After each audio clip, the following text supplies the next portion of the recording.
নমস্কাৰ বন্ধু বান্ধৱীসকল, আপোনালোকক মোৰ চেনেললৈ স্বাগতম জনাইছোঁ। বন্ধু বান্ধৱীসকল, 14 জানুৱাৰী মকৰ সংক্ৰান্তি ও মাঘ বিহু।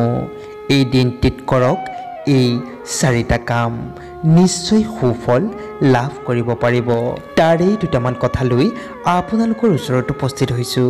সেয়েহে বন্ধু বান্ধৱীসকল, যিসকল লোকে এতিয়াও মোৰ চেনেলটো ছাবস্ক্ৰাইব কৰা নাই তেনেহ'লে সোনকালে ছাবস্ক্ৰাইব কৰি দিয়ে যেন, আৰু লগতে থকা বেল বুটানটো টিপি দিব যাতে মোৰ নতুন নতুন ভিডিঅ'সমূহ আপোনালোকে ন'টিফিকেশ্যনৰ দ্বাৰা পাই গৈ থাকে।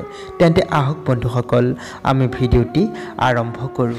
বন্ধু বান্ধৱীসকল, পুহ মাহৰ শেষত আৰু মাঘ মাহৰ আৰম্ভণিতেই যি সংক্ৰান্তি পৰে তাকেই মকৰ সংক্ৰান্তি বুলি কোৱা হয়। হিন্দু শাস্ত্ৰৰ মতে মকৰ সংক্ৰান্তিৰ পৰাই শুভক্ষণ আৰম্ভ হয় আৰু ভোগালী বিহুৰ উদযাপন কৰা হয়। এই দিনটি হৈছে পুণ্য স্নানৰ দিন। এই দিনটিত যদি গংগা বা যিকোনো নদীত স্নান কৰিব পাৰে তেন্তে অধিক পুণ্য লাভ হয়। হিন্দু শাস্ত্ৰৰ অনুসৰি মকৰ সংক্ৰান্তিৰ দিনটিৰ বহুতো মহত্ব আছে। এই মকৰ সংক্ৰান্তিৰ পৰা দেৱতাসকলৰ দিন আৰম্ভ হয়।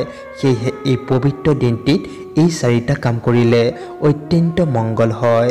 সেয়েহে জানো আহক এই 4টা কামনো কি কি। 1 নম্বৰতে, এই দিনটিত যদি আপুনি ৰাতিপুৱা স্নান কৰাৰ সময়ত অলপ কলা তিল আৰু জল পূৰ্বপুৰুষসকলক উদ্দেশ্য কৰি কোনো জলাশয়ত বা নদীত অৰ্পণ কৰে তেন্তে আপুনি পূৰ্বপুৰুষসকলৰ আশীৰ্বাদ নিশ্চয় লাভ কৰিব পাৰিব।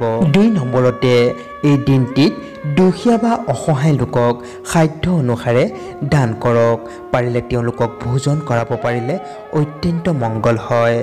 3 নম্বৰতে, এই দিনটিত মাছৰ পুখুৰীত আটা গুৰি বা অন্ন দিলে সুখ সমৃদ্ধি লাভ হয়। 4 নম্বৰতে, এই পবিত্ৰ দিনটিত কাৰো সৈতে খং ৰাগ আৰু অভিমান কৰিব নালাগে।